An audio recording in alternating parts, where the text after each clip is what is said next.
Quand j'étais petite, je ne marchais pas, je courais. Tout le temps, vite. Je me suis ouvert le front 2 fois, je suis tombée plein de fois. On m'a dit de rester tranquille. Je parlais trop, alors on m'a puni. Je répondais aux adultes, alors on m'a puni. J'étais trop froide, trop confiante, trop bonne élève, trop têtue. Quand je voulais remettre des personnes à leur place, mes proches me faisaient les gros yeux. Plus tard, quand je répondais sèchement à des hommes parce que je jugeais qu'ils envahissaient trop mon espace, les autres femmes autour de moi répondaient en souriant et me disaient de prendre plus de gants. Quand j'étais convaincue et exprimais des injustices, j'avais des « tu exagères », des « tu es trop dur ». Quand j'osais m'exprimer face à des figures masculines de ma famille qui prenaient toute la place depuis des lustres et qui s'écoutaient parler, je me prenais des « tu as le regard trop noir, tu fais peur ». Toujours trop ceci ou trop cela. Tellement que j'ai fini par tout atténuer, par diminuer de force le volume de mon intensité, la barricader à l'intérieur. Tellement que j'ai fini par devenir de plus en plus douce, de plus en plus conciliante, de plus en plus compréhensive, de moins en moins bavarde, de plus en plus consensuelle. Et alors, je suis passée de l'autre côté, du côté des pas assez. Tu ne parles pas assez. Tu ne poses pas assez tes limites. Tu n'as pas assez confiance en toi. Tu n'es pas assez ferme. Tu n'es pas assez convaincante. Tu n'as pas assez la niaque. Le truc, c'est que souvent, nous les femmes, on arrive au monde comme des bombes atomiques prêtes à bouffer la vie à pleines dents et à transformer ce monde. Puis, on finit par s'étaler au sol comme des serpillières pour convenir. Et après, on nous reproche ensuite d'être mouillées et fadasses. Mais c'est ce qu'est une serpillière. Et regardez les petites filles, généralement avant 4 ans et parfois encore un peu après. Elles courent, elles crient, elles jouent, elles tirent la langue.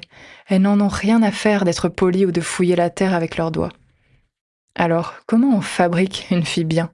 Et comment on développe l'art de ne jamais être à la bonne place, d'être trop ou pas assez? C'est ce dont j'avais envie de vous parler aujourd'hui dans cet épisode. Comment on finit par se sentir pas assez après avoir été trop? Comment on fait pour domestiquer une fille? Comment on fabrique une fille bien? C'est parti? On y va?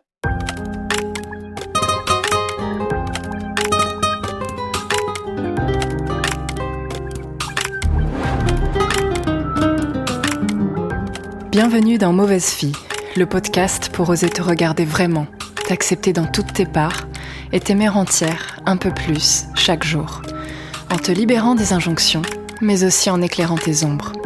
C'est un espace pensé pour toutes celles qui ne veulent plus faire semblant, qui ne rentrent pas dans les cases, mais qui ne se contentent pas de les rejeter, qui veulent comprendre, questionner, libérer au quotidien, avec simplicité, en douceur, sans complaisance.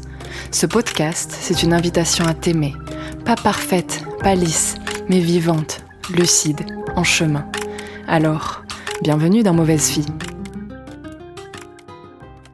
L'atelier de fabrication d'une fille bien commence généralement par le dressage des petites filles, qui a le nom plus formel de socialisation genrée. Une socialisation genrée, c'est le processus par lequel une société apprend, de manière invisible souvent, à une personne à se comporter comme une fille ou comme un garçon. Et d'ailleurs, les hommes ont aussi leur lot de dressage qui serait vraiment intéressant de décrypter. Ce dressage se fait donc lentement, insidieusement, par un ensemble d'acteurs, famille, école, médias, religion, récits culturels, et il s'étend à tous les domaines de notre vie.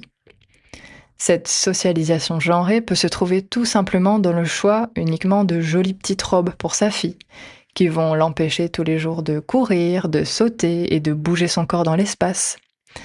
Il suffit que des taches sur une robe soient plus importantes que son exploration de la nature et elle sera très vite cantonnée à jouer en intérieur ou dans une cour bien bétonnée et entretenue. Vous savez, ce sont des simples détails, mais qui peuvent déjà commencer à façonner un comportement vis-à-vis de son propre corps, de l'extérieur, du monde, de sa place dans l'espace et dans la société. Prenons d'autres exemples. J'ai vu autour de moi plusieurs familles avec 2 enfants, un garçon et une fille. Et ça ne manquait pas. C'est à la fille qu'on demandait de mettre la table ou de débarrasser. Ou sinon des petites filles à l'école qu'on va recadrer sévèrement et immédiatement lorsqu'elles bavardent en classe, alors que la marge de tolérance est plus large pour les petits garçons. Ou des petites filles qu'on va féliciter et qu'on va valoriser lorsqu'elles sont bonnes élèves, qu'elles répondent gentiment et qu'elles sont jolies. Ce sont vraiment que des exemples très communs parmi des milliers d'autres. Et il n'empêche que parmi des milliers de moyens, qu'ils soient anecdotiques ou au centre d'une éducation, qu'ils soient répressifs ou valorisants, qu'ils soient dans la sphère familiale ou sociétale, il y a uniquement un seul chemin qui est tracé, celui qui nous demande d'intégrer en nous la fille bien. Et par contre, ce qu'est une fille bien, ça va dépendre beaucoup de la culture et éventuellement de la religion dans laquelle on baigne. Et alors, c'est comme ça qu'on va passer de ce trop, de notre nature brute, à ce pas assez, avec cette intégration des normes. Parallèlement, à l'étape du formatage, on va aussi se retrouver confronté, et ça c'est vraiment toute notre vie, à la double contrainte, ou l'art de ne jamais être à la bonne place. Ça vous parle le concept de double bind, ou double contrainte? C'est un concept qui a été théorisé dans les années 50 par un certain Gregory Bateson.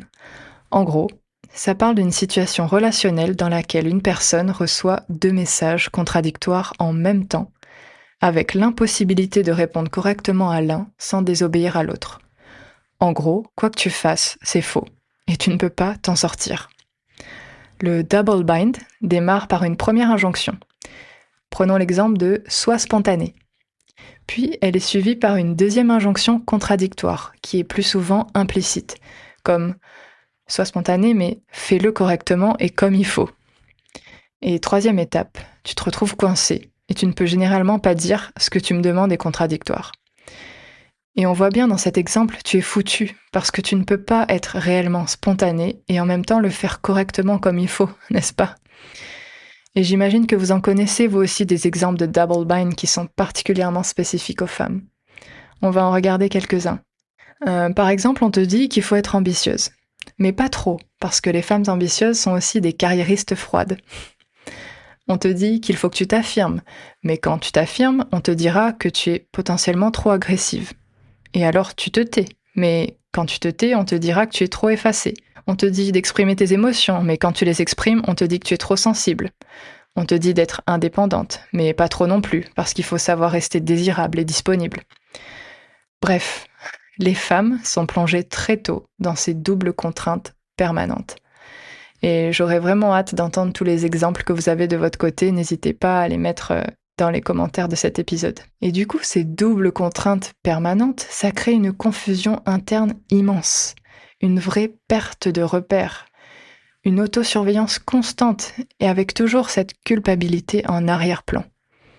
Comme une impression de marcher sur un fil pour ne pas basculer dans le trop ou le pas assez.